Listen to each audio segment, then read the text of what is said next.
如果你身边的人都在股市里赚惨了，连还没毕业的大学生随便买一只科技股，一年都能翻倍，这时候你会怎么做？跟风冲进去，还是卖房加杠杆干票大的？但在1969年，面对让全美国疯狂的超级大牛市，38岁的巴菲特却做出了一个违背人性的决定：退钱散伙，老子不玩了。欢迎来到小 A 读书圈，一个希望你越来越有钱的财经成长频道。今天我们继续解读巴菲特唯一认可的官方传记《滚雪球》。时间来到1968年，这时的华尔街整个像染上了狂躁症，新基金一支接一支的发，手里攥着几亿美元的操盘手可能连2年工作经验都没有，家庭主妇坐在美容院里做着头发，都要顺手给经纪人打个电话下单，股票交易量大到系统都快要瘫痪了。那时候连个跑腿送票据的文员都找不到了，文件室里的股票凭证到处乱丢，外头甚至有传言说连黑帮都趁乱进场捞钱了。面对这个狂热的世界，手里握着上亿资金的巴菲特却觉得自己像个误闯青年派对的老头，那些被炒上天的科技股他是真的一只都看不懂。也就是在这段时间，巴菲特进了格林内尔学院的董事会，在一次会上，他认识了一个叫鲍勃诺伊斯的人，他正按耐不住，急着要从老东家仙童半导体里出来单干。这小伙子绝对是个奇葩天才，上学时为了烤肉，赶去附近农场里偷猪，差点被学校开除。多亏他的物理教授死命力保，说他是自己教过最好的学生，最后才改成停学1学期。诺伊斯一直记着学校的这份恩情，所以后来创业，他第一个想到的就是要把股份让给母校。而他要去搞的是一个听起来很玄乎的项目，把电路集成到更高的层级。这家高冒头的小公司就是后来的芯片霸主英特尔。当时格林内尔的捐赠基金加上好几位董事都掏钱投了进去，只要巴菲特点个头，他就能用白菜价吃到这波最肥的科技红利。但他硬是一股没买，为什么？因为他对科技股有执念般的偏见。他自嘲说自己对半导体的了解就跟对金龟子怎么求偶的了解差不多。早年间，他婶婶的弟弟跑去和 IBM 竞争，创立了控制数据公司。当时跑来找巴菲特拉投资，他也是一口回绝，说谁还需要第2家计算机公司，这项目毫无价值。结果婶婶偷偷投了400美元，人家上市后赚翻了。虽然脸是被打得啪啪响，但巴菲特头依然很铁。他这辈子投资的底线就4个字：安全边际。看不懂的生意，别人赚成世界首富，他也不羡慕。这就是巴菲特之所以能成为巴菲特的原因，绝对不赚认知以外的钱。不过，这个在商场上比机器还冷静的男人，他的后院其实一团乱麻。自从父亲去世，巴菲特家族就像失去了地心引力，全乱套了。脾气古怪的母亲莱拉变得越来越难伺候。有次在停车场，为了一点破事儿，他指着熟人骂了1个小时，把孙子们吓得够呛。没过多久，62岁的他突然宣布要嫁给一个大他20岁的老头，连姓都改了，把全家人雷得无言以对。而且为了排解寂寞，老太太搞出了一套巴菲特式的带孙法，做交易。只要孙子们周末陪他去做礼拜，午饭时如果能算准账单，他就发奖金。其实他们全家都有一点点心理问题。他的亲妹妹 Bertie 只要一紧张，就靠不停的花钱来解压。姨妈伊迪丝的命更苦，被贪污犯丈夫骗去巴西，又遭抛弃。做单亲妈妈的她，总觉得自己的失败给金光闪闪的巴菲特家族丢了脸。最后在一天下午，苏珊冲进他的公寓，发现他在地下室自杀了。那面对亲人的离世和家庭的破事儿，巴菲特的处理方式和以前一样，就只有1个字：躲。他把烂摊子几乎全甩给了妻子苏珊。苏珊要照顾所有人，还要和自己的体重做斗争。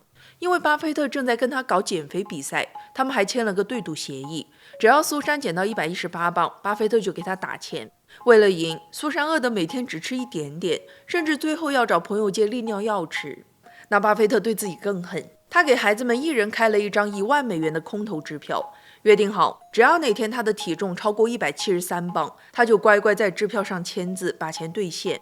那孩子们一看，这不送钱上门吗？于是天天举着冰淇淋、蛋糕还有甜甜圈在他面前晃来晃去，使劲馋他。可巴菲特一次都没有上钩，对他来说少吃2口无所谓，但要他白白掏出1万美元，那比割他的肉还难受。这几张支票最后1张都没有签出去。那除了家里鸡飞狗跳，外面的世界也在燃烧。60年代末的美国，反战游行和种族冲突席卷全国，到处都是纵火、冷枪和打砸抢。善良的苏珊坐不住了，她走上街头为黑人争取平权，自掏腰包买房，帮他们搬进原本只住白人的社区。她还把自己家变成了一个避难所，里头住满了社会边缘人和刚出狱的人。一开始，巴菲特对老婆折腾的这些事儿毫不上心，听着听着就走神儿了。直到1967年，他陪苏珊去听了一场演讲，台上站着的是 Martin Luther King。那天，金博士说了一句话，一下子击穿了巴菲特的心房。Even though it may be true that the law cannot change the heart, it can restrain the heartless. 不久后，金博士遇刺身亡，奥马哈也爆发了暴乱。这一下，巴菲特开始反思，生活里或许真的有比一个人坐在房间里赚钱更有意义的事儿。因为他父亲霍华德在16岁那年亲眼见过暴徒冲进法院，差点把市长当场绞死，还把一个黑人拖到大街上枪杀焚烧，路边的灯柱成了临时绞刑架。这段血腥的记忆是他们全家人挥之不去的噩梦。正因如此，巴菲特打心底惧怕失控的暴民统治，也很认同金博士那套逻辑，必须要靠法律和规则去保护弱者，去锁住人性里的恶。所以他开始掏钱资助反战候选人麦卡锡。他是一个商人，干不来上街举牌子那一套，但他有他的玩法。当时的奥马哈精英俱乐部不接纳犹太人，巴菲特不动声色，先去申请加入了一家纯犹太人的乡村俱乐部。那犹太会员也不干呢，他说：“你们都不接纳我们，我们凭什么接纳你？”巴菲特找来犹太法师疏通关系，愣是挤了进去。那有了这层身份，他反手就去施压奥马哈俱乐部，最后没流一滴血，就把这个几十年的宗教壁垒给拆了。不仅如此，他还掏出125万美元买下了一家叫奥马哈太阳报的八卦报纸。这家报纸每年只能赚10万，回报率和买国债差不多。但巴菲特看中的是他那帮编辑最爱干的就是调查，还有揭露城里权贵的丑闻。他甚至还出钱赞助了注定亏本的揭黑杂志《华盛顿月刊》。巴菲特就是喜欢上了这种当正义警察的感觉，他想做一个有影响力的出版人，去揭开社会的阴暗面。虽然分了一半心思去搞报纸做公益，但在投资上，他和芒格再加上他们的好朋友里克盖林，还是悄悄联手干了票大的。他们这次盯上的是一家叫蓝筹印花的公司。当时美国特别流行一种营销玩法，买东西送印花。主妇们去杂货店、加油站消费，商家就塞给你一把印花，你把它们贴在小本子上，攒够了就能去免费换烤箱、锅还有鱼竿这些礼品。这门生意最贼的地方就在于那个时间差，也就是浮存金。商家得先掏钱把印花买下来，等顾客攒够印花去兑换，往往要等上好几年。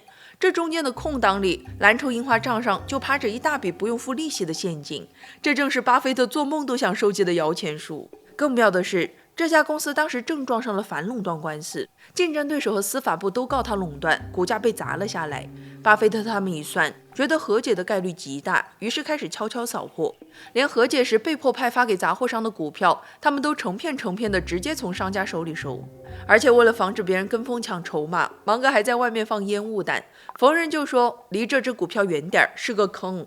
果然没过多久，官司顺利和解。这笔不到200万美元的投资，不到1年就给他们变出了将近700万美元的巨额利润。当然，投资路上也不全是黄金。之前他们买的那家百货公司越做越累，每年的利润都得重新砸回店里。也正是栽了这个跟头，巴菲特才真正琢磨出芒格念叨多年的那个道理：时间是好生意的朋友，却是烂生意的敌人。用合理的价格买一家好公司，远比用便宜的价格捡一家烂公司强得多。想通了这点，他们手起刀落，在1969年把这家百货公司打包卖掉了，就此止损。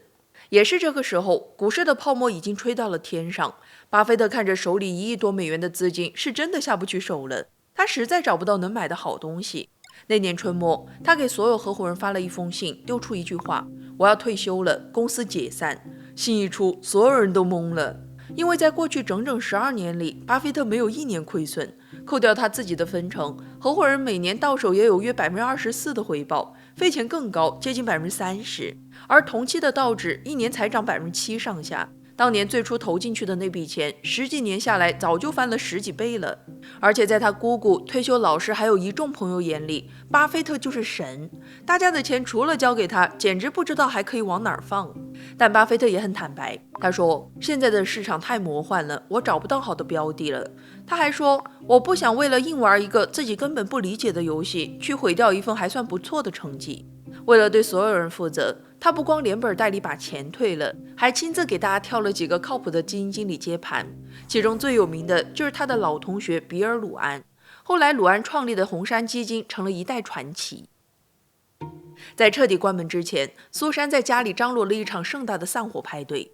那天将近200号人涌了进来，不同身份、不同肤色，什么样的人都有。这正是苏珊这些年攒下的圈子。她总是能把三教九流聚到一块儿，让所有人都觉得很自在。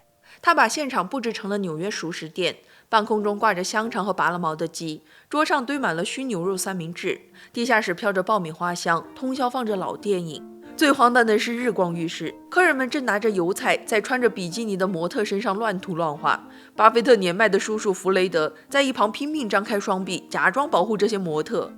这时候的巴菲特个人净资产已经到了2000多万美元，是个不折不扣的超级富豪了。苏珊满心欢喜，他说：“我太高兴了，简直不敢相信这一切终于要结束了，我们一家人终于可以好好过日子了。”至此，巴菲特人生第一个12年的资管神话正式画上句号。从那个6岁就挨家挨户卖口香糖的小男孩，到如今手握上亿美元，却在最高处激流勇退的投资大师，他的前半生靠着近乎变态的理性和克制，滚出了一个巨大的雪球。可他真的就此退休了吗？别忘了，他兜里还揣着一家破烂纺织厂伯克希尔哈撒韦，属于他的那个资本帝国其实才刚刚挂上档。我们下集接着聊。